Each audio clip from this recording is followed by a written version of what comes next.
Thanks for joining David, Kevin, and myself for the educational video for the month of February. We're in the middle of RRSP season. I just want to remind you the deadline is March 3rd. So if you want to get your RRSP deduction for the year of 2024, we have to have it by March 3rd of this year. David and Kevin are also going to remind you why RRSPs are important and how they work. I'm going to pass you over to the guys, but please do call us if you have any questions at all. Take care. So Kevin, maybe you can remind our viewers again, what exactly is an RRSP?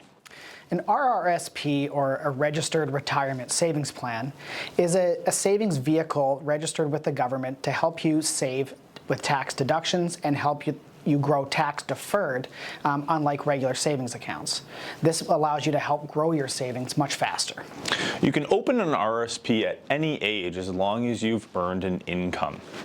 You create RRSP room based on 18% of your earned eligible income.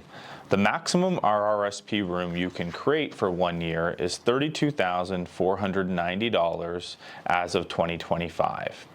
You can carry forward whatever room that you did use in previous years indefinitely for future use. You must convert your RRSP into a Registered Retirement Income Fund, or a RRIF, when you turn 71. And beginning in your 72nd year, the year in which you turn 72, you must draw a minimum level of income as prescribed by the CRA from your RRIF. While the name Registered Retirement Savings Plan implies that the RRSP is primarily used for retirement, this is true, but you also can withdraw up to $60,000 from your RRSP if you're a first-time home buyer. So if you're somebody who has a group RRSP through a work plan, or you've previously contributed to an RRSP, you can access funds to help buy your first house. However, in 2023, the government created a new savings account called the First Home Savings Account. So if you are somebody who hasn't yet bought your first home, you are best off to prioritize that new First Home Savings Account, which has an $8,000 annual contribution limit, ahead of your RRSP. But if you've maxed out your FHSA, or you already have money in RRSPs, you also can utilize the RRSP for saving for your first house as well. There are three key benefits that make saving to an RRSP a much smarter way to save for retirement. The first is tax deductions. Any amount you contribute to your RRSP is deducted from your gross income, reducing the amount of income you're taxed on. This provides immediate tax savings in the year you contribute. In some cases, making an RRSP contribution can lead to a significant tax refund. The second is tax-deferred growth. The investment earnings inside your RRSP grow tax-free until you make a withdrawal. By starting early, you can benefit from decades of tax-deferred compound growth, allowing your savings to grow faster over time and leading to more money available for your golden years. The third is tax bracket differential. The goal here is that you're putting money into your RRSP during your working years, where you're likely making more taxable income than you will be in retirement. And once you reach retirement, taking out that RRSP money, which is now taxable income to you, you're withdrawing it when your income is at a much lower tax bracket. So you're benefiting from tax savings at a higher rate and paying taxes at a lower rate once you reach retirement. That's an important point to take note of, Kevin, is how marginal tax brackets work, because that is the primary benefit of an RRSP. It is tax deferred growth and a tax deductible contribution. So immediate tax savings today, tax deferred growth over 10, 20, 30 years, which is not insignificant. But again, you do pay tax on the back end at whatever marginal tax bracket you find yourself in retirement. So let's take a moment to unpack that here.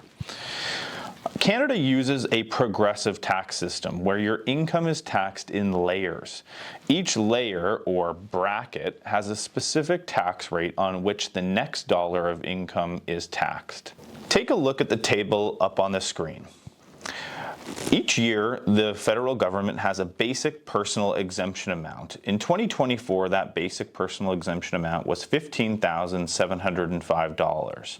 That means your first $15,705 of earnings, you actually pay no tax on at all federally. After that $15,705 up to $47,937 of earned income, you pay a marginal tax rate of 20.06%, and that includes both federal and British Columbia provincial taxes. Any income earned above $47,937 is then taxed at the next marginal tax rate of 22.7%, and so on as your income increases. Now we'd like to look at a couple of examples of how RRSP contributions can help you save money on taxes. You can see on your screen that we have two different scenarios. The first is someone with a moderate income and contribution. This individual has a gross earned income of $65,000 and a current marginal tax rate of 28.2% before any contributions are made. If that individual contributes $10,000 to an RRSP, that would drop them down to $55,000 of taxable income for that year and move them down into a 22.7% tax bracket, creating a savings on that contribution of $2,820. In our second scenario, this is someone with a higher income. They make $190,000 a year of gross taxable income. That currently has them sitting in a 46.12% marginal tax rate. If they make the same $10,000 RRSP contribution, this would drop them to $180,000 a year and move them down into a 44.02% tax bracket, creating a savings on that contribution of $4,612 of tax. We hope that today's video gave you a nice recap of what the utility of an RRSP is. Over the years, I've had many people tell me they don't believe in RRSPs, and I think that that usually comes down to just a misunderstanding of what the purpose and utility of an RRSP is. Again, to quickly recap, any contributions you make to an RRSP are tax deductible, and the investments that you make inside your RRSP generate tax deferred growth. But eventually, when you're retired or whenever you withdraw from your RRSP, it will eventually be taxable income once again. So, in deciding whether you're going to make an RRSP, a lump sum deposit before the deadline this year, you really need to think about what is your marginal tax bracket this current year and what might it be in retirement. And that's where the financial plans that we do for you are really helpful, because we understand you're going to get Canada Pension Plan, old age security, maybe a pension from work, plus your RRSP income in retirement. And we understand that you can split some of those incomes with your spouse in retirement. So when we do financial plans for people, we actually have projected marginal tax rates in retirement, so we can understand if you're going to be in a 28% tax bracket in retirement, but you're in a 40% tax bracket today, there's a tremendous amount of utility in making RRSP contributions. Even if you're in a 28% tax bracket today and you're going to be in a 28% tax bracket in retirement, there is still some utility in making RRSP contributions because you get the tax deferred growth for 10, 20, maybe 30 years.